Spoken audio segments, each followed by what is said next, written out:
Assalamualaikum warahmatullahi wabarakatuh. Waalaikumsalam warahmatullahi wabarakatuh. Pada pagi hari kita akan melanjutkan diskusi kita, ya. 2 pekan kemarin dihubungi sama sekretariat bahwa libur ya dalam rangka agenda internal Israel. Nah, hari ini kita lanjutkan lagi pada topik lanjutan ya, topik berikutnya yaitu biomekanika ya. Nah, materi ini nanti kita akan lihat ada beberapa poin yang perlu kita perhatikan ya, karena kita akan menghitung beban, gaya, dan momen yang terjadi pada segmen tubuh manusia. Jadi nanti di pembelajaran hari ini itu akan ada beberapa perhitungan-perhitungan yang nanti Anda harus pahami gitu ya. Nah, saya akan mulai dulu menjelaskan terkait dengan apa definisinya terlebih dahulu ya. Nah, secara definisi ya, biomekanika ini adalah ilmu yang memadukan antara bidang ilmu biologi dan matematika ya. Nah, di dalam pembahasan ini ya, kita melihat bahwa itu ada kombinasi antara ilmu biologi dan ilmu mekanika. Biologi ini nanti akan berhubungan dengan fungsi dari tubuh manusia ya. Kemudian nanti mekanika itu nanti akan berhubungan dengan materi pembelajaran yang kita mencoba menghitung beban-beban gaya, momen yang biasa kita gunakan di dalam ilmu mekanika. Namun pada aplikasinya di mata kuliah ini akan dicoba diaplikasikan pada aspek biologi tadi atau aspek manusia tadi, sehingga ini kita akan mentransformasikan segmen tubuh manusia itu menjadi kalau di ilmu mekanika itu kan ada kita ngitung beban atau gaya pada sebuah jembatan misalnya, maka kan ada ruas-ruas bagian dari jembatan gitu ya. Maka elemen tubuh manusia yang melakukan aktivitas pengangkatan, apakah itu tangan gitu ya, kemudian bahu, yang punggung dan lain sebagainya, maka itulah yang nanti akan dicoba ditransformasikan menjadi memiliki gaya maupun segmen tubuh tertentu ya. Kemudian di situ juga bisa kita lihat bahwa biomekanika ini menggunakan hukum fisika, mekanika teknik, biologi, dan prinsip fisiologi untuk menggambarkan kinematika dan kinetik. Jadi pada prinsipnya dari ilmu biomekanika ini ya, ada 2 hal yang kita coba explore. Yang pertama adalah kinematika dan yang kedua adalah kinetik. Ya, yang kinematika itu apa? Pergerakan atau motion pada segmen tubuh manusia. Ya, pergerakan terus motion pada segmen tubuh manusia. Misalnya forearm ya bergerak relatif terhadap lower arm begitu ya. Kemudian yang kedua adalah kinetik, efek dari gaya dan momen yang terjadi pada tubuh manusia. Nah, nanti di dalam kita menghitung dan menggunakan hukum Newton, itu nanti kita sebetulnya lebih fokus kepada aspek kinetiknya. Ya. Nah, nanti kita akan lihat di dalam penerapan perhitungan biomekanika ini, kita akan menggunakan hukum Newton, di mana kita tahu ada 3 hukum Newton ya yang biasa kita jumpai begitu ya. Nanti itu akan yang kita terapkan sehingga kita bisa menjustifikasi apakah mengangkat sebuah galon dengan bobot massa kurang lebih 25 kg itu berdampak cukup signifikan atau berbahaya bagi seorang yang mengangkat tersebut. Jadi nanti kita akan menghitungnya itu dengan menggunakan hukum Newton, dan nanti kita akan tahu kira-kira apa yang terjadi pada segmen tubuh tertentu.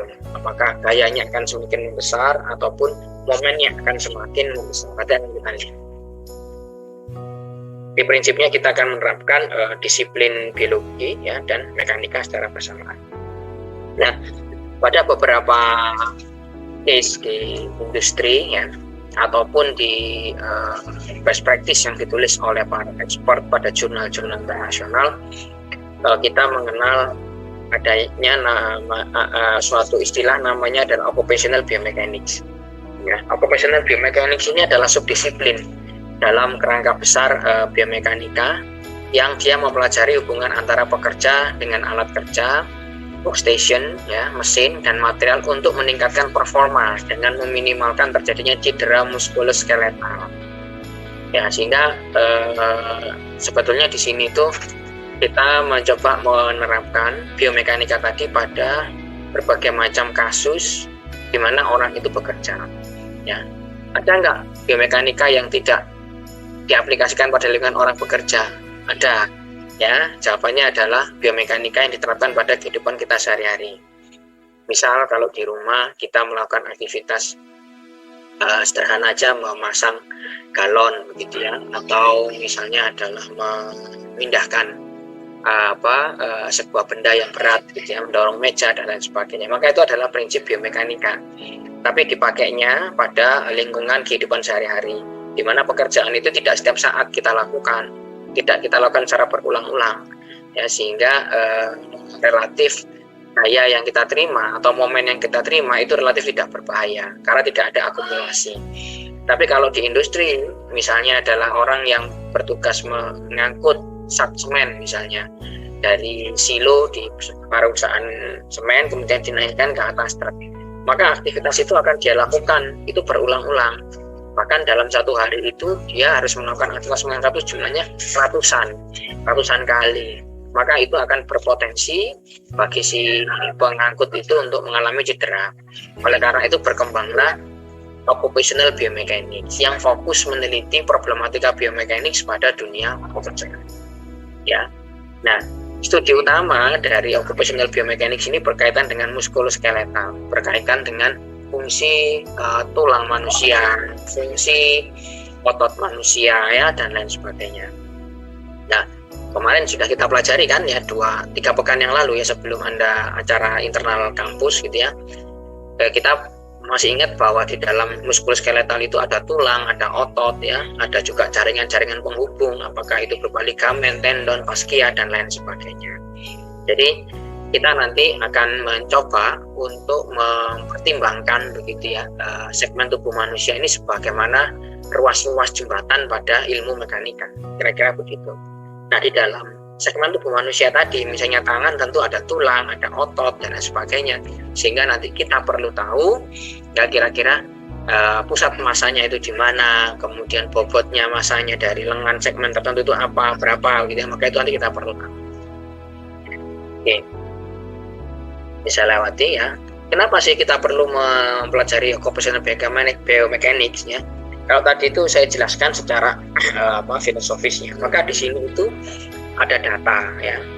Datanya bagaimana? Datanya begini. Kalau Bapak lihat ya, ini data yang relatif ini ya, relatif agak lama ya sumbernya, referensinya gitu ya.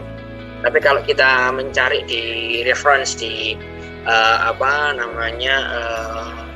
Kementerian Tenaga Kerja di US, di UK itu mereka punya data terbaru.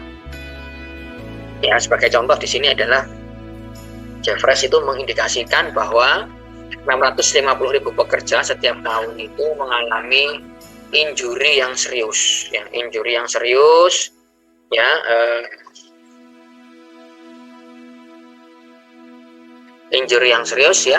karena adanya overexertion, repetition dan berbagai macam physical stress lainnya. Jadi 650.000 itu ya di negaranya Jeffreys ini di mana ya? Ini di US ya. Di US itu kejadian ya bahwa orang itu di perusahaan mengalami overexertion. Overexertion itu adalah beban yang berlebih. Ya, kalau di kita itu ya beban berlebih itu kan sering dialami pada punggung gitu ya, atau orang Jawa bilang kecetit ya. Ya, dia mengalami repetisi pekerjaan yang berulang-ulang ya. Nah, itu sejumlah 16.000 pekerja tadi itu ternyata kompensasinya itu menghabiskan 15 sampai 20 miliar ya, 15 sampai 20 miliar dolar setiap tahun untuk kompensasinya. Ya, kalau di kita itu kompensasinya ini kan bisa dihitung dari ini ya, BPJS Ketenagakerjaan itu ya. Kira-kira gitu mekanismenya di sana. Nah, sebentar ya, kayaknya datamu.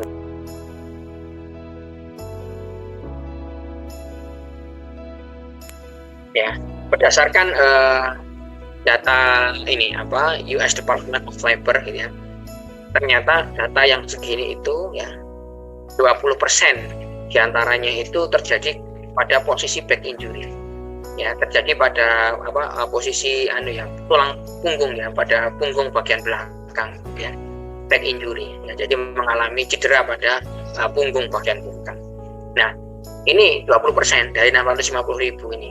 Maka kalau kita lihat data statistik memang sangat banyak sekali terjadi pada bagian punggung. Kenapa demikian? Karena bagian punggung itu adalah sistem kita untuk melakukan pengungkitan. Sistem pengungkit di dalam melakukan aktivitas. Kita mengangkat gitu ya. Maka yang melakukan pengungkitan itu kan bagian punggung. Kaki kita diam gitu ya, tangan kita bergerak ya, tapi pengungkitnya ada di punggung. Nah, ternyata di bagian itu kalau nanti kita buktikan dengan menggunakan ilmu biomekanika ini, kita akan tahu di sana bebannya itu besar sekali, menjadi beberapa kali lipat jika dibandingkan dengan massa benda yang diangkatnya. Begitu juga momennya. Maka dalam berbagai macam kasus, back injury ini adalah suatu hal yang sangat sering terjadi, dan ini yang coba diminimalkan oleh para expert gitu ya, expert di perusahaan. Nah, kalau Anda lihat di YouTube itu ada namanya Panasonic Assist Robot.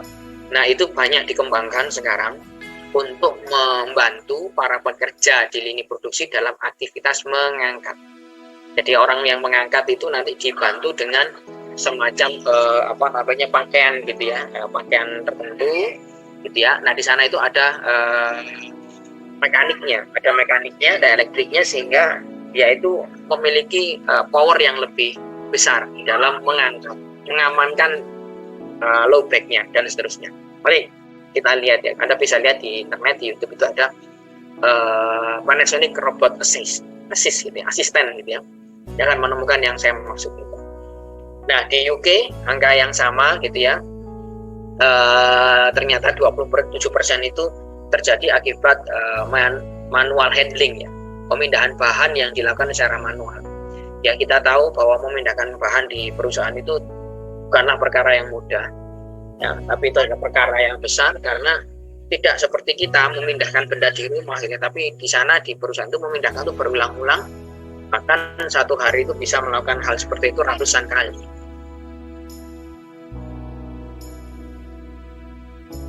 Oke. Nah, fundamental basisnya di dalam kita menggunakan biomekanik ini apa? Fundamental basisnya itu adalah hukum Newton gitu ya. Ketika hukum Newton, Anda masih ingat nggak hukum Newton itu apa aja?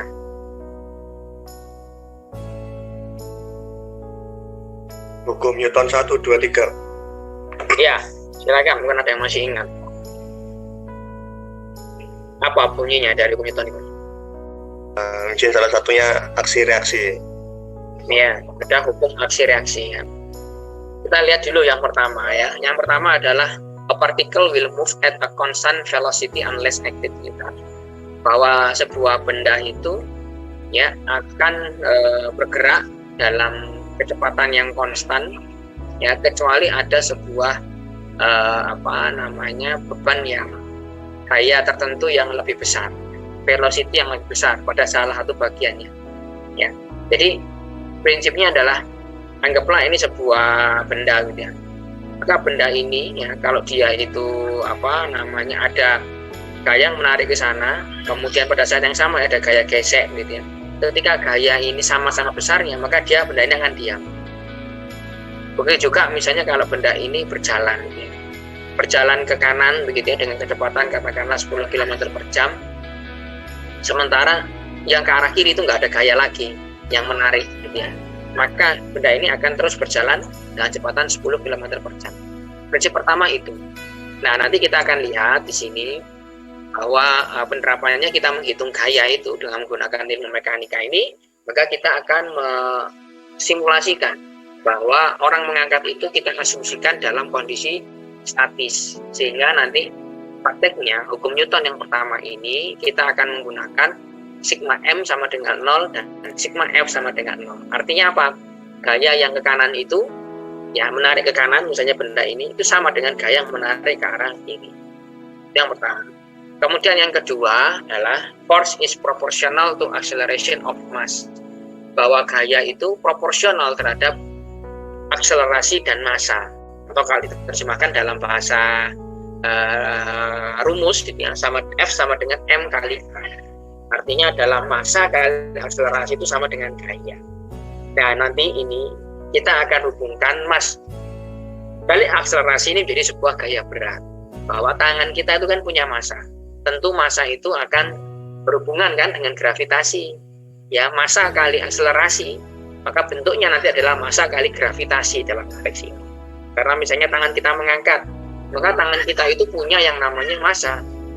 Dan bumi ini, di mana kita berpijak, itu punya gaya gravitasi. Maka itu bisa kita gunakan sebagai F. Nah, F-nya ini nanti dalam konteks biomekanika ini menjadi W, atau gaya berat. Kira-kira begitu. Nanti kita lihat contohnya. Kemudian berikutnya yang ketiga adalah hukum Newton yang ketiga.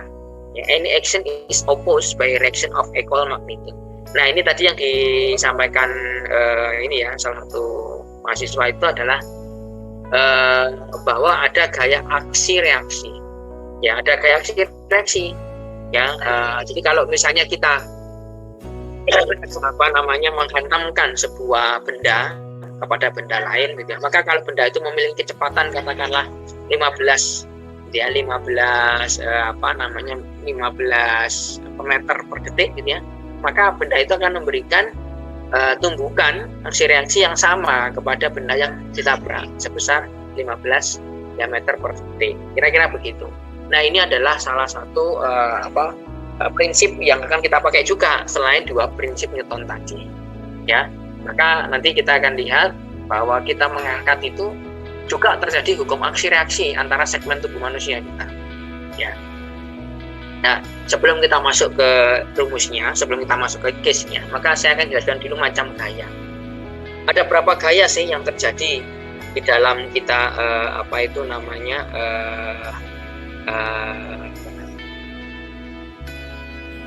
di dalam kita mengangkat atau melakukan aktivitas gitu ya. Ada dua yang utama. Yang pertama adalah gaya isometris. Apa sih gaya isometris ini? Gaya isometris adalah gaya otot yang dikeluarkan tanpa menghasilkan suatu kerja. Ya. Jadi kalau dilihat dari internal force dalam tubuh kita, maka flow-nya seperti ini. Otot kita mengalami kontraksi dalam waktu yang panjang. Nah, sehingga pembuluh darah itu ditekan oleh tekanan internal dan jaringan otot, dan akibatnya adalah otot tidak menerima aliran darah. Ya, darah ini nggak bisa mengalir. Ketika darah tidak bisa mengalir dalam otot, maka tidak ada suplai oksigen. Artinya pembakaran itu kita akan lakukan secara anaerob, sehingga dampaknya akan terjadi asam laktat yang banyak, sehingga akan mengalami lelah. Nah, contohnya apa? Contohnya begini. Kita mendorong suatu benda yang berat, begitu ya, benda itu tidak bergerak, kemudian kita mengeluarkan tenaga, ya, otot triceps maupun biceps kita itu pasti akan mengalami kontraksi gitu dalam jangka waktu yang lama, karena kita dorong bendanya nggak mau gerak karena terlalu berat, ya. Maka ketika otot kita itu berkontraksi, kemudian ya kemarin kita sudah bahas bahwa ada aktin dan myosin gitu ya. Ya, itu kan tidak bisa terbuka ya, maka darah akan terhalang, jadi tertutup gitu ya.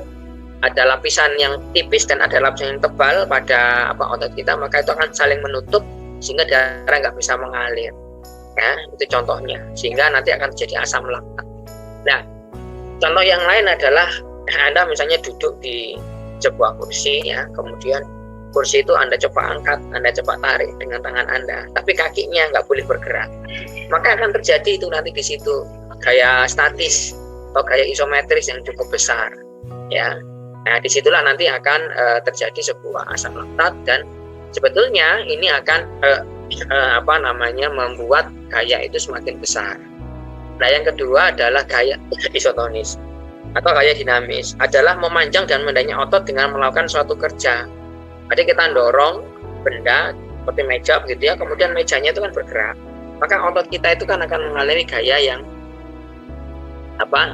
isotonis yang berubah berirama gitu ya. Suatu saat nanti bagian tertentu kita akan mengalami kontraksi, satu saat menjadi relaksasi ya.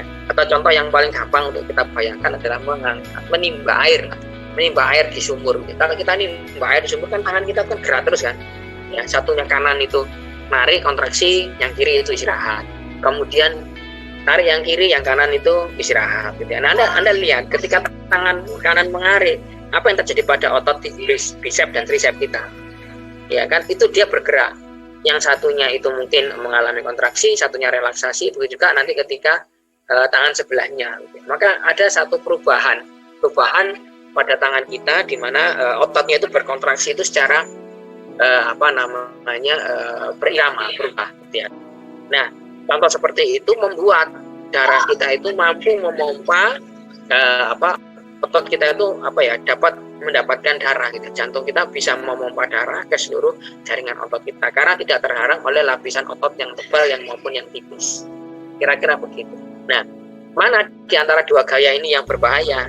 Dua gaya yang berbahaya ini adalah yang isometris, karena ini orang itu diam, ototnya berkontraksi, kemudian tidak ada gaya yang dikeluarkan ya. Tidak ada istilahnya, nggak ada benda itu misalnya kalau didorong itu nggak bergerak, maka kayak gitu itu harus kita hindari. Oleh karena itu ya, di dalam menghitung segmen tubuh manusia gaya dan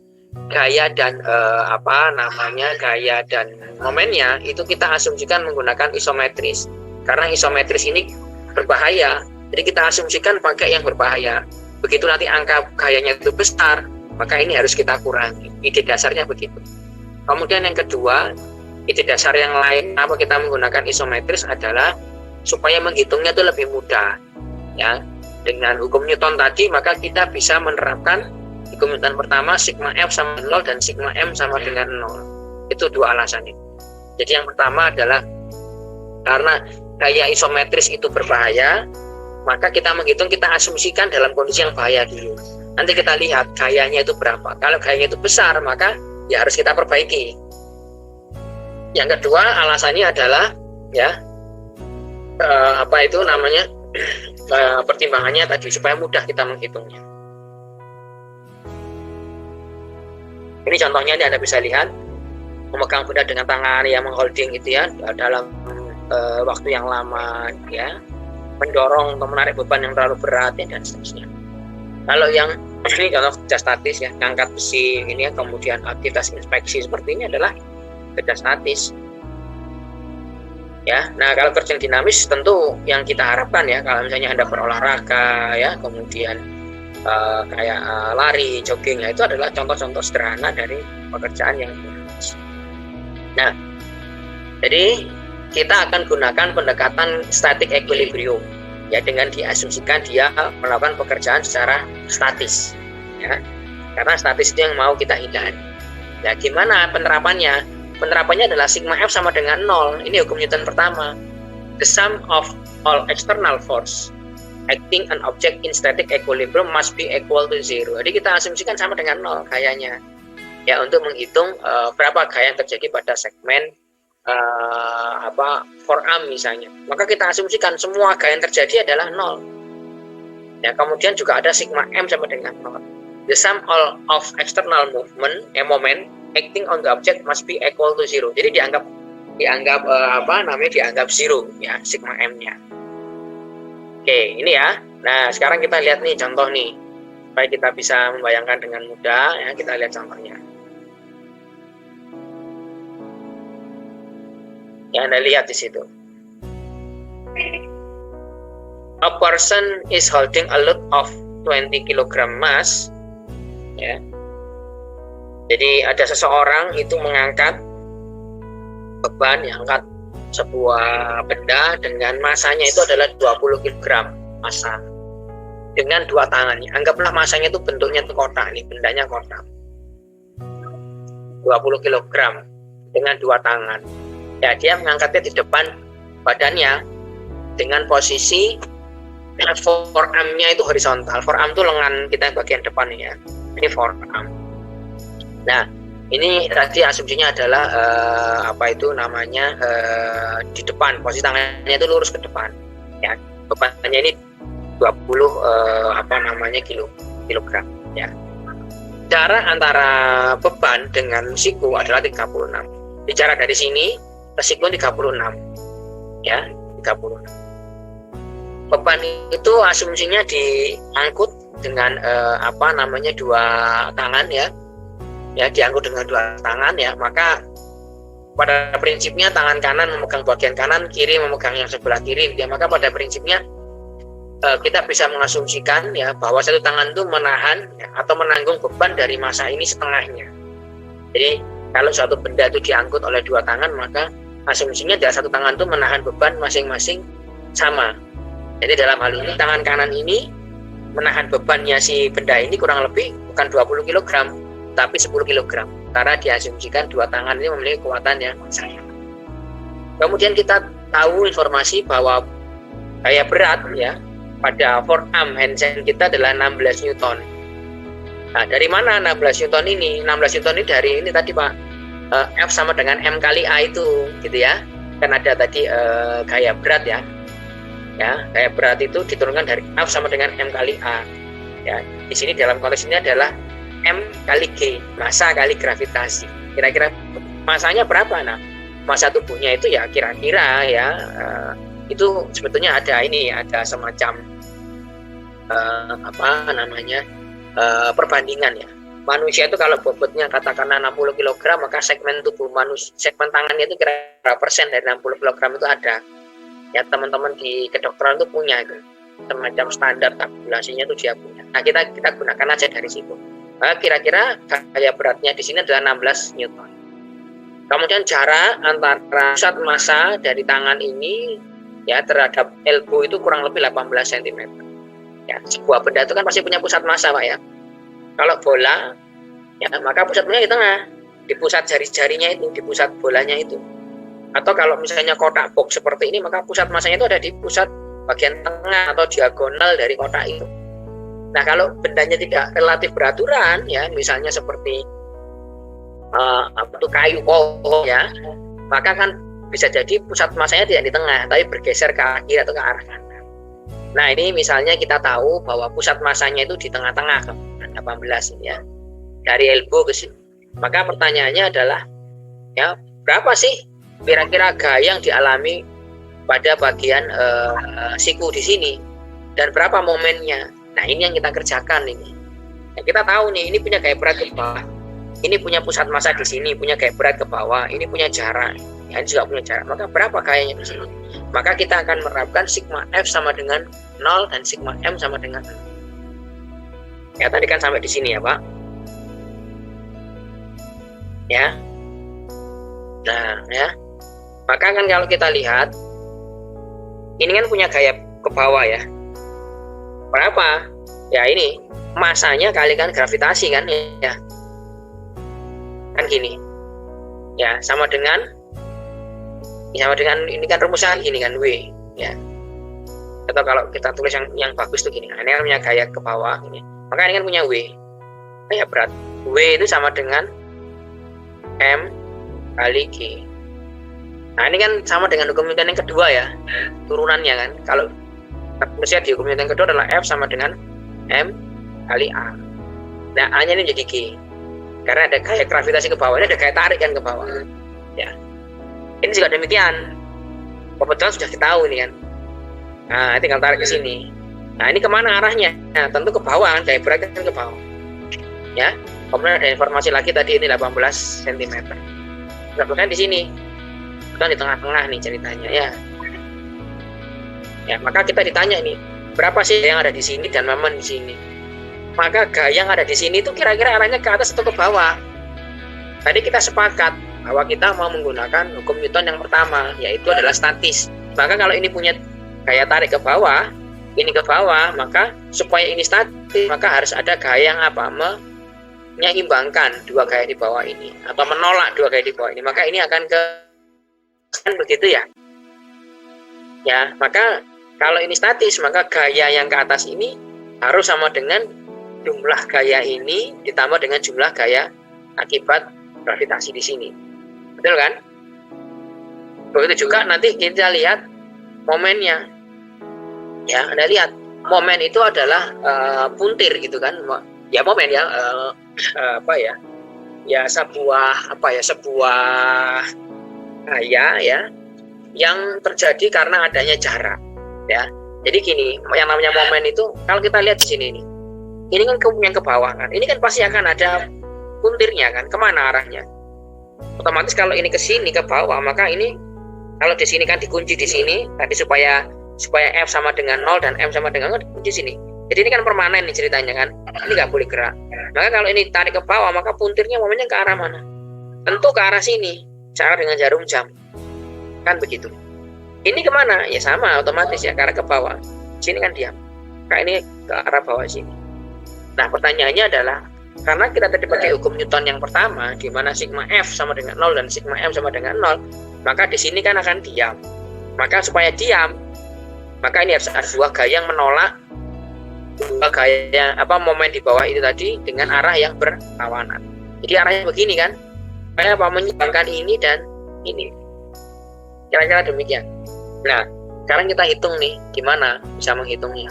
Maka di sini kita bisa lihat ya. Ya, kita hitung dulu ya. M kali G-nya berapa? 20 kali 9,8 gravitasi, maka 196. Nah, tadi ada asumsi bahwa benda ini diangkut oleh dua tangan, maka satu tangannya menerima beban berapa? Maka dibagi dua, menerima beban sekian. Ya, maka tangan gaya berat yang dialami oleh satu tangan, kan gitu ya. Maksudnya bisa dipahami ya. Maka kalau tadi kasus tadi kita kerjakan, maka jadinya begini. Ya. Nah, dalam pertanyaan saya ulang lagi di sini ya. Ya. Maka tadi jadinya berapa kebawahannya?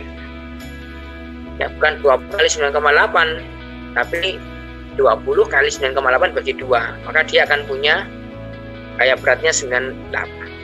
Ini tadi punya 16, ini sudah tahu. Maka gaya di sini berapa? Nah, gaya di sini adalah rumusnya. Ini tadi sigma F sama dengan 0. Ya, di sini harus sama dengan 0, kemudian di sini adalah jumlahkan yang ini. Karena ini ke bawah, maka kita gunakan notasi ini negatif. Ya, ini notasinya juga negatif karena ke bawah. Maka kalau ke bawahnya negatif, maka ke atasnya ini kan harus positif ya. Maka rumus tadi itu menjadi begini, minus 16, minus 98 ditambah dengan plus F ke atas. Kebetulan ini pakai notasi RLB, maka ini ditambah RLB. Ya, sama dengan 0, maka berapa gaya ke atas ini? Gaya ke atas ini atau RLB yang ada di sini adalah ya ini tambah dengan ini sama dengan 114 Newton. Ya, ini yang pertama. Ini menghitung F-nya. Berarti di sini ketika posisi setimbang tidak bergerak, maka di sini mengalami gaya berapa? Gaya sebesar 114 Newton. Oke, saya lanjutkan ya. Nah, sekarang ini berapa M-nya? Ya, M itu kan kita tahu bahwa M itu adalah fungsi tadi puntir tadi itu momen ya. Nah, sekarang kita lihat nih. Momen ini berapa? Sigma M sama dengan 0 juga. Ya, maka kita menghitungnya begini. Yang mengakibatkan ke bawah ini ditambah sama ini gitu ya, maka harus sama dengan jumlah ini. Yang ini kan. Betul ya? Maka kita lihat di sini. Berapa yang terjadi di sini? Ya, momen itu kan gaya di sini. Ya, dilihat dari sudut pandang pengungkitnya. Maka nanti di sini adalah minus 16 dikalikan dengan jaraknya ini kan. Maka di sini terjadi momen berapa akibat gaya ini. Ya, maka di sini adalah 16 kalikan 0,8. Kenapa minus? Karena arahnya ke bawah sini. Ya, kita anggap minus. Ini kan ke bawah. Ya. Sebetulnya Anda boleh aja menggunakan ini positif. Tapi nanti yang ke sini harus minus, gitu aja. Prinsipnya cuma gitu aja. Yang penting adalah konsisten. Yang arahnya sama, ketika arahnya sama kita sepakat ini negatif, ya berarti ini harus negatif. Lawannya positif. Tapi kalau Anda ini sepakat mau pakai ini positif, boleh. Berarti yang ke sana ini harus negatif. Tinggal gitu aja ya. Kalau Anda ingat-ingat di pelajaran mekanika teknik kan. Oke, saya lanjutkan ya. Ini sudah. Berarti yang selanjutnya kan ini kan, yang belum ada ini kan. Nah ini ketika tarik ke bawah gini, maka di sini ada momen terjadi berapa? Ya 9,8 dikalikan dengan jaraknya ini kan. Nah ini ya. Kemudian supaya balance maka harus dilawankan dengan ini kan. Maka ini adalah tadi misalnya adalah kebalikannya ini jadi positif M elbow sama dengan 0. Berapa gak momennya? Ketemunya ada 38,16. Ya, ini yang pertama. Ya. Ini baru pada satu segmen tubuh manusia aja, yaitu adalah forearm.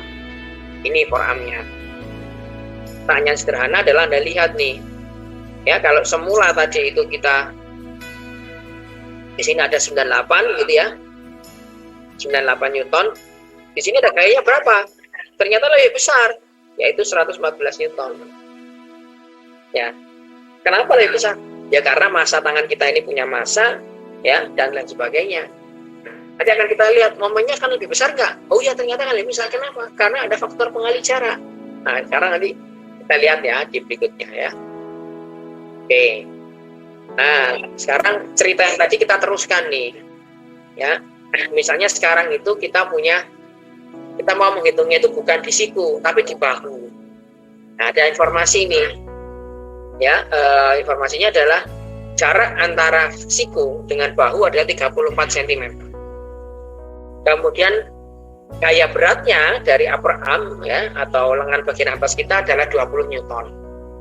Ya, kemudian kita lihat nih, ternyata asumsinya adalah upper and lower arm pada posisi horizontal nih. Nah, kira-kira begini. Kita ngangkat itu begini, posisinya nih lurus nih. Tangan kita ini lurus posisi mengangkatnya nih. Lurus gini kan? Ya, bukan posisi begini. Anggaplah ini orang, ini bahunya gitu ya. Tangannya nggak begini, nggak begini tangannya. Tapi tangannya begini nih ngangkatnya. Misalnya kita asik sekali. Ya. Ini forearmnya, ini lower armnya. Jadi lurus tangannya. Misalnya begitu. Supaya kita mudah untuk melajari ini ya. Walaupun kalau nanti posisi begini kita bisa hitung. Boleh juga nanti kita ngitung tuh posisinya begini nih. Sudutnya. Nah, cuma di pendekatannya kita menggunakan cos dan menggunakan sinus. Ya, oke. Ya, itu nanti dulu, gampang. Yang penting ini dulu, dasarnya kita harus paham. Prinsipnya sama seperti Anda menghitung mekanika pada jembatan. Ya. Nah, yang sudah kita punya apa informasinya? Tadi kan ini nih. Bahwa R elbow di sini ada 114, kemudian M elbow ini ada 38. Ya. Supaya posisi di sini setimpal. Nanti kita akan ditanya nih, berapa gaya di sini di bahunya ini, ya kemudian juga berapa momen di bahu ini. Maka cerita ini kan kita teruskan nih untuk menghitung ke sini gitu kan. Sama tetap kita menggunakan sigma F sama dengan 0 dan sigma M sama dengan 0. Nah, sekarang kita lihat dulu berapa F-nya di sini, ya. Force at the shoulders-nya harus sama dengan 0 nih sigma F-nya. Maka kita akan lihat di sini, ini ada apa aja sih?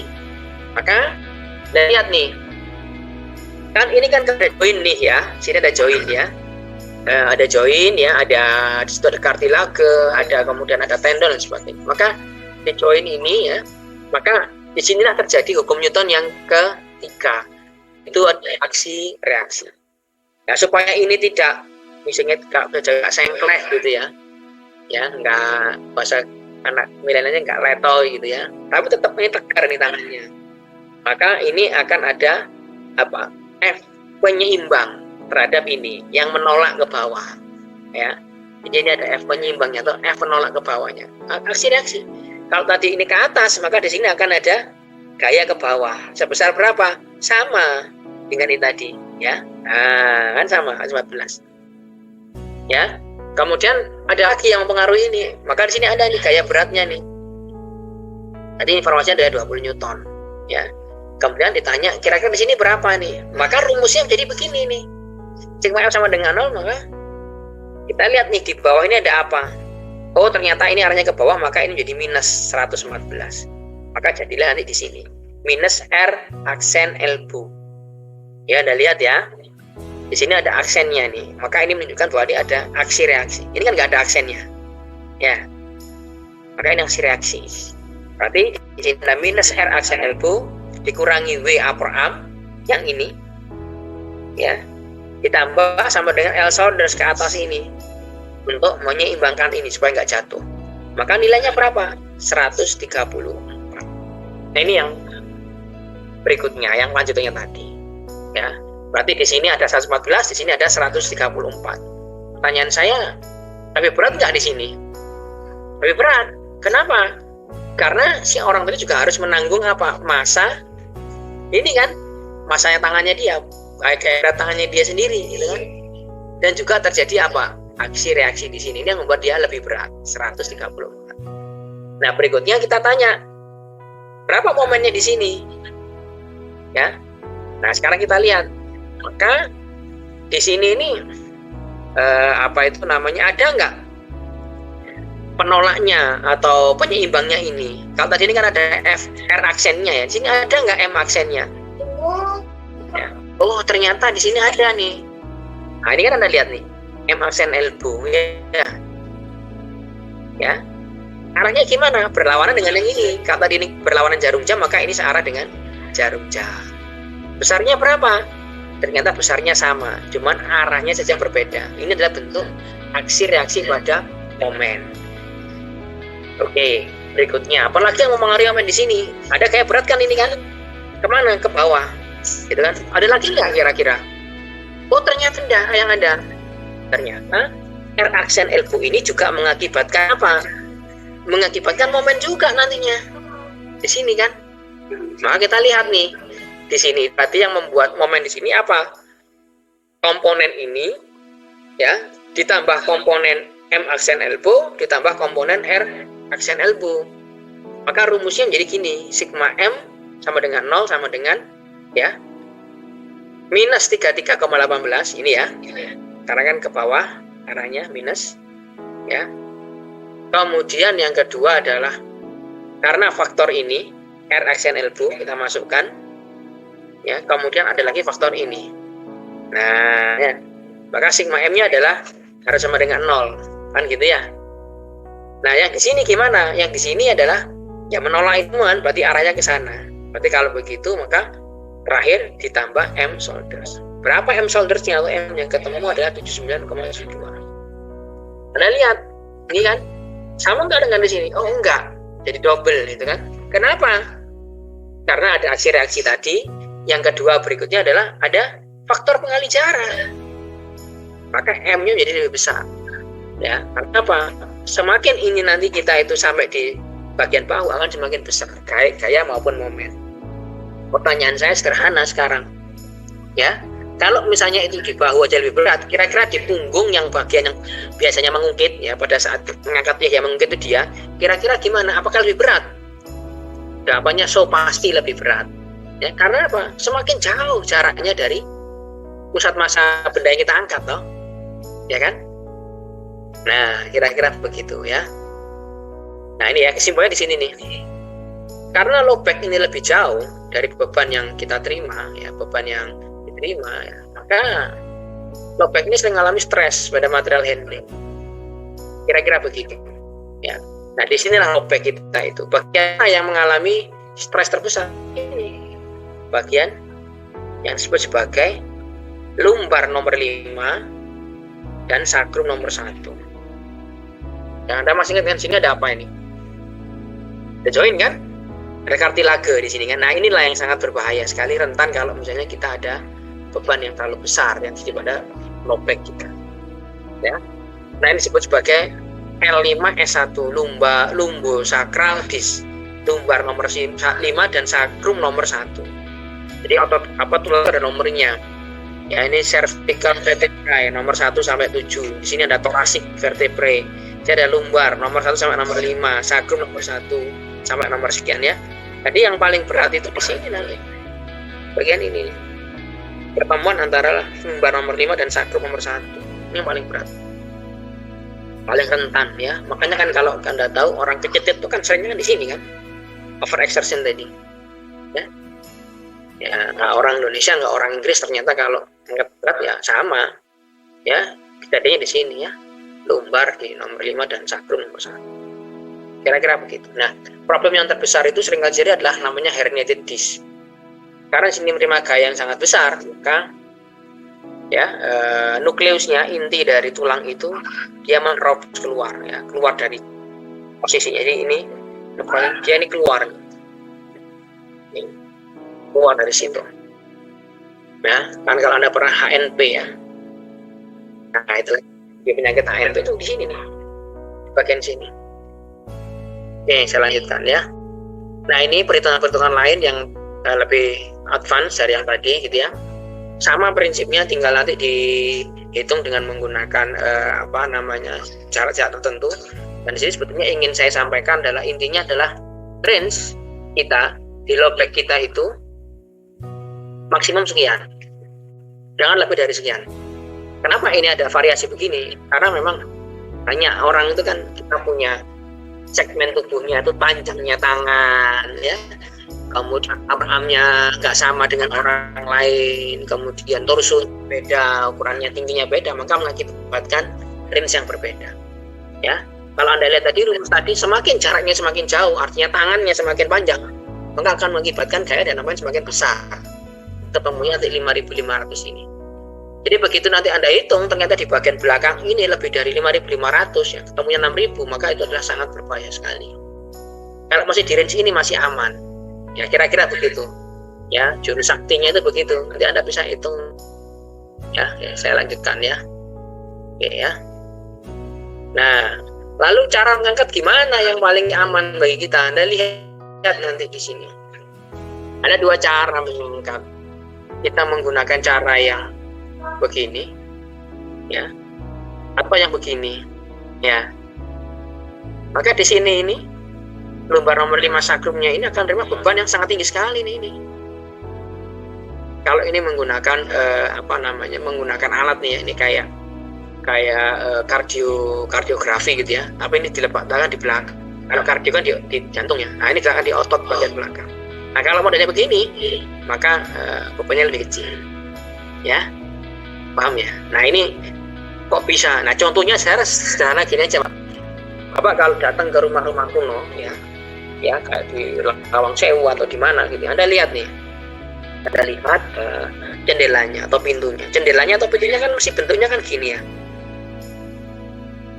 Kalau rumah minimalis sekarang kan bentuknya kan kotak gini ya. Di atasnya ini jendela, di atas ini apa? Tembok kan. Nah, di atasnya tembok ini biasanya kalau rumah minimalis ditahan sama apa? Tahan sama balok nih, cor. Tapi kalau rumah zaman dulu ini nggak ada cornya nih. Bentuknya dibuat miring begini, melengkung begini. Ini nggak pakai cor, tapi dia kuat. Apa yang dia lakukan? Dia membuat pakai pasangan bata itu begini. Nah, ya, jadi membentuk setengah lingkaran gitu ya. Nah, ini akan bisa kuat menahan beban di atas. Sama ternyata dengan model begini. Begitu orang ini ngangkat nih, dibuat begini, maka ini akan membuat gaya dialami lebih kecil. Kira-kira begitu ya. Ya, nah ini ada cara lain yang mungkin lebih bersahabat ya bagi kita untuk menghitung berapa gaya dan berapa set gaya yang terjadi pada tubuh manusia ya. Ini kita namanya NIOSH lifting index. Ini gampang banget, lebih mudah daripada yang tadi ya. Ini juga banyak kita pakai gitu. NIOSH lifting index ya.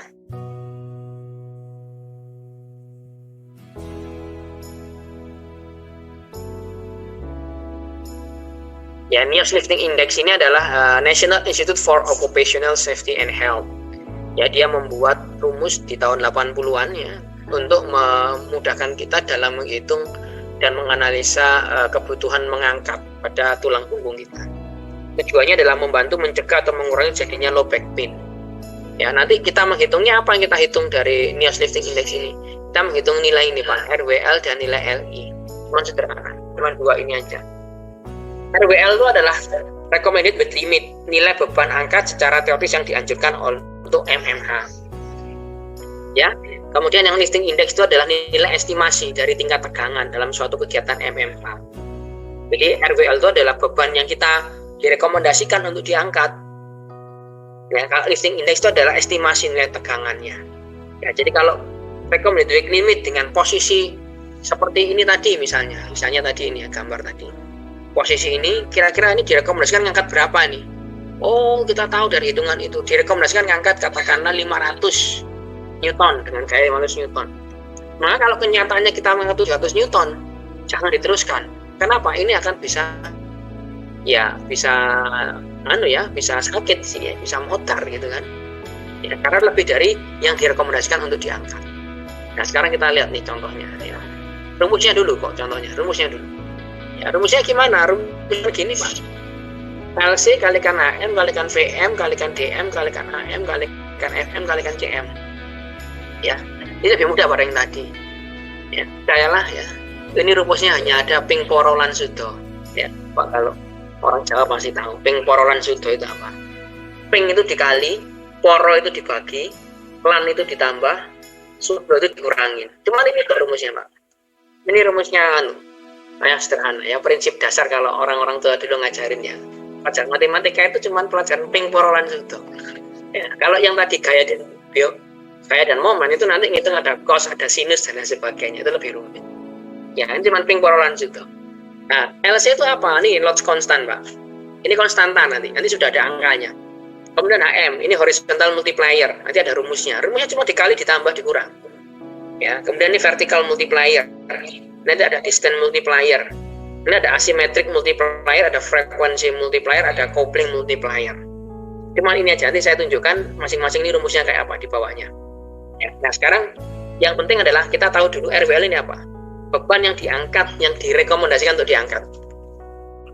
Di posisi orang itu ya akan menentukan berapa beban yang dia bisa angkat. Ya. Nah ini supaya mudah dipahami itu gini, Pak. Kalau kita ujian offline, Pak, ya, kita masih SMA ya, kita pasti masih ingat posisi menentukan prestasi. Ya Pak, enggak? Betul loh, ya kan? Kalau posisinya dekat yang pintar ya nanti mungkin nilainya bagus kan gitu kan. Kalau dulu anak-anak ya, zaman kita sekolah ini zaman jahiliyah. Kan gitu tuh ya. Nah, sama dengan ini Pak, mengangkat. Posisi itu menentukan kita mengangkat itu berapa beban yang bisa kita angkat masing. Kalau kita mengangkatnya itu misalnya nih semakin jauh dari pusat massa tubuh kita, maka itu akan semakin besar gayanya. Semakin jauh kita ngangkat dalam posisi yang tadi bahunya itu begini, Pak. Ya, ini bahu ya tadi ya, kepala. Ini ya, dibandingkan dengan ngangkat yang model yang warna ungu ini. Gaya itu akan lebih kecil yang ini, Pak, daripada yang ini. Kenapa? Karena jaraknya ini akan ya semakin jauh di sini. Kalau di sini jarak semakin pendek. Kenapa? Ya ini tadi. Kok bisa pendek? Karena kita menghitung gaya dan momennya ini nanti pakai cos. Ya kan? Ya, nanti kan kalau cos 90 itu kan 0 dan seterusnya kan gitu kan. Sehingga ini lebih kecil nanti gayanya kalau ini pakai jarak begini. Nah, ini akan terbukti nanti di sini akan kelihatan. Jadi kalau nanti kita akan lihat ya, posisi itu akan menentukan berapa besar gaya yang bisa kita angkat. Nah, saya jelaskan itu untuk pengantar ke sini, Pak. Nanti kita akan lihat nih, L ini adalah lifting index. Lifting indexnya berapa? Didapat dari load weight-nya dibagi dengan RWL. Ayo kita sama-sama berpikir gitu ya sekarang. Maka kalau L dibagi dengan RWL, beban yang diangkat nyatanya, dekatnya direkomendasikan, maka akan ada ya 3 kemungkinan. Kemungkinan yang pertama, yang diangkat ya lebih besar daripada yang direkomendasikan. Misalnya Anda mengangkat bebannya 50, posisi tertentu. Kemudian RWL-nya hanya 40. Ya, maka yang diangkat lebih besar. Maka berarti nanti nilainya apa? Lebih dari 1 kan ya? Betul ya? Kalau sekarang saya balik, ternyata yang direkomendasikan diangkat dengan posisi itu ya, ini adalah 50. Sementara kita angkat 40. Berarti nilainya apa? 0, sekian kan? Ini kan? Maka ini kurang dari 1. Bisa juga nanti yang direkomendasikan diangkat itu sama. Direkomendasikan diangkat itu 50, Anda mengangkatnya 50. Berarti apa? Sama dengan 1. Ya. Nah, biasanya nanti ini di grouping begini, Pak. Ini ikut satu grup di sini. Ya. Nah, ini yang kita harus antisipasi. Kenapa?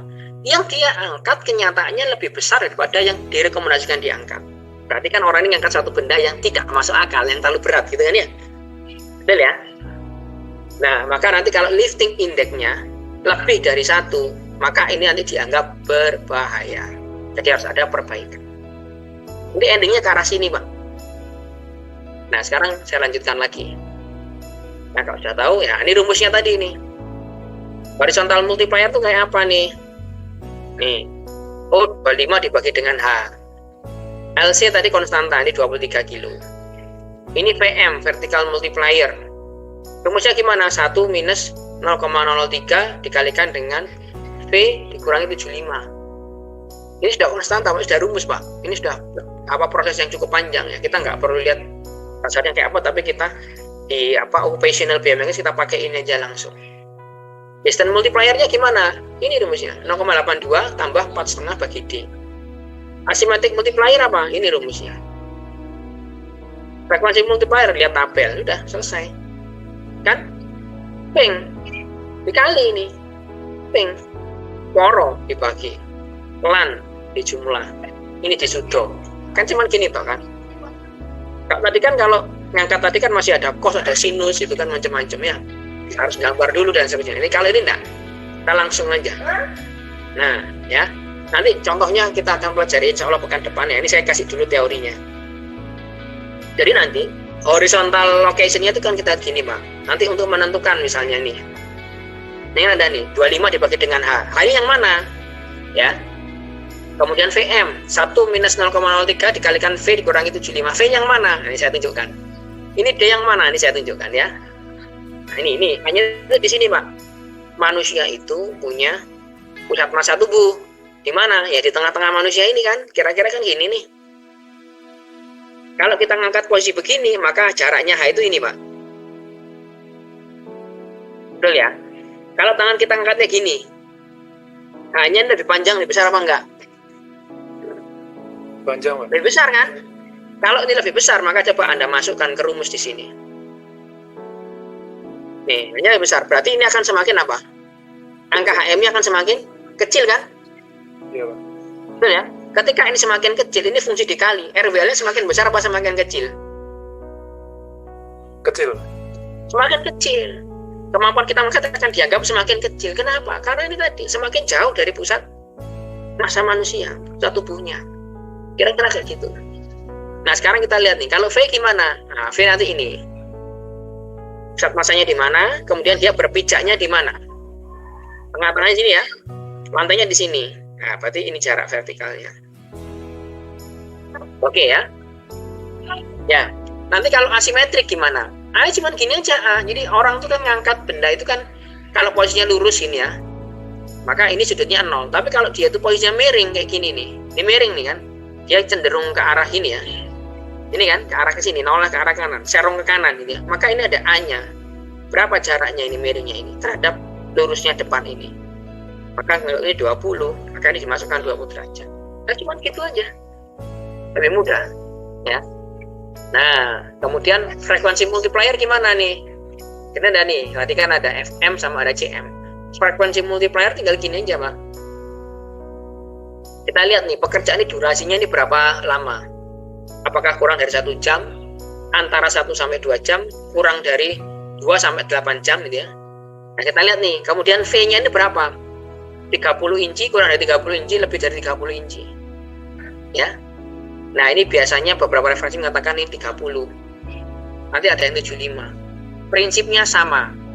Kalau 30 berarti ini satuannya inci, kalau 75 ini satuannya adalah sentimeter. Ya. Bapak lihat tadi di sini. Ini ya, 75 ya. Berarti ini masukkan angka sentimeter di sini. Cuman tabelnya yang ada di sini adalah tabel inci. Enggak apa-apa. Ya. Sama, yang penting Anda tahu. Nah, ini kan ada kodenya ya. Ya, ada kodenya ini Pak ya, kecil kelihatan ya. Ada kayak coretnya ini loh Pak. Nah, ini inci, maksudnya ini adalah inci. Ya. Ini bukan salib ya, tapi ini inci, ini anu nih. Ini nyeketnya belaber ini anu kertasnya ya. Nah, sekarang ini frekuensinya gimana? Frekuensi mengangkatnya per menit berapa? Apakah 1 menit itu 1 kali, 1 menit 2 kali, 1 menit 3 kali, 4 kali, atau mungkin 1 menit itu kurang dari 0,2 proses pengangkatan, 0,2 ya. Ya, nanti tinggal Anda buat ini apa namanya, buat Hitung nanti gitu ya. Kalau jaraknya itu misalnya waktunya itu adalah lebih dari 30, kurang dari 1 jam, kemudian V-nya itu lebih dari 30, sementara ngangkatnya itu 4 kali atau menit, maka faktor pengalinya 0,84. Sudah, gitu aja. Kayak sampai statistika ya.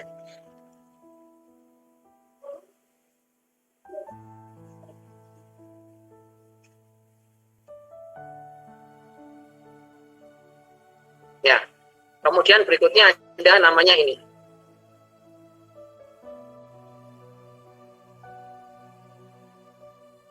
Coupling multiplier.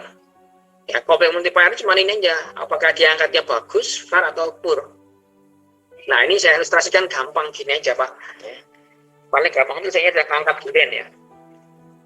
Durian itu kan buah yang berduri. Maka disebut sebagai durian. Jadi durinya itu ya duri pura-pura, durian. Bukan duri yang beneran. Nah, ini gini nih. Ya, nanti saya tanya nih. Ngangkatnya ada berapa cara, Pak? Angkat durian ini. Ya mungkin kalau kita lihat selama ini di lapangan kan ada 3 cara ya. Mungkin dipegang dengan cara memegang di ini, Pak. Apa namanya? Di tangkainya ini kan? Bisa toh? Cara pertama. Cara kedua, ada yang menggunakan kayak gini, Pak. Kasih tali rafia. Tali rafia. Sehingga ada pegangannya. Ini ada talinya gini. Dipegang di sini. Ini cara kedua. Ya. Cara yang ketiga, ya mungkin lebih canggih gitu ya. Masukin kotak, kotaknya dikasih tali, talinya diangkat. Maka 3 cara ini kira-kira yang masuk kategori good, fair, poor yang mana? Cara 1 pasti poor kan? Karena kan resiko jatuh ya, sulit. Cara 2 pakai tali, termasuk fair. Cara ketiga pakai kotak, diangkat pakai tali, good. Sudah gitu aja, tinggal klasifikasikan. Anda lihat di lapangan itu cara angkatnya gimana. Oh, cara angkatnya gini, mana termasuk kategori good, mana fair, mana poor, mana. Kemudian baru kita lihat nih, ya, apakah V-nya itu lebih dari 30 inci atau kurang dari 30 inci. Kalau kurang dari 30 inci, di lapangan itu kita katakan good, maka nilai pengalinya adalah 1. Kita lihat, angkanya ini 1. Ya, semakin good, semakin besar angkanya. Maka akan memperbesar apa? Nilai RWL-nya kan? Ya, nah kira-kira begitu ya. Ini adalah NIOSH Lifting Index ya. Oke ya, saya kira itu rumus-rumusnya di dalam biomekanika. Nanti ada lagi banyak sebetulnya, ada RWL, ada RULA, ada REBA ya, kemudian ada strain index ya, SI dan sebagainya banyak, Pak. Ya sampai kepala mumet ya banyak, Pak ya. Nah, kita pelajari 2 ini dulu aja. Ya nanti kita akan coba untuk menghitung insya Allah pekan depan ya. Sampai sini ada pertanyaan itu yang dipertimbangkan hanya V saja, Pak, tinggi saja. Iya, sesuai dengan rumus tadi, Pak. Jadi untuk mungkin rentang dari tenaga pusatnya tidak dihitung, maksudnya hanya tidak dipertimbangkan. Yang di frekuensi, yang di mana? Frekuensi sama kopling kan tadi ditampilkan hanya mempertimbangkan. Oh ya, benar. Saya share screen lagi. Yang di frekuensi, Pak. Ya, yang TNI sama yang sipil beda, ya. Kira-kira begitu, Pak. Ya, Pak, terima kasih. Ada lagi pertanyaan?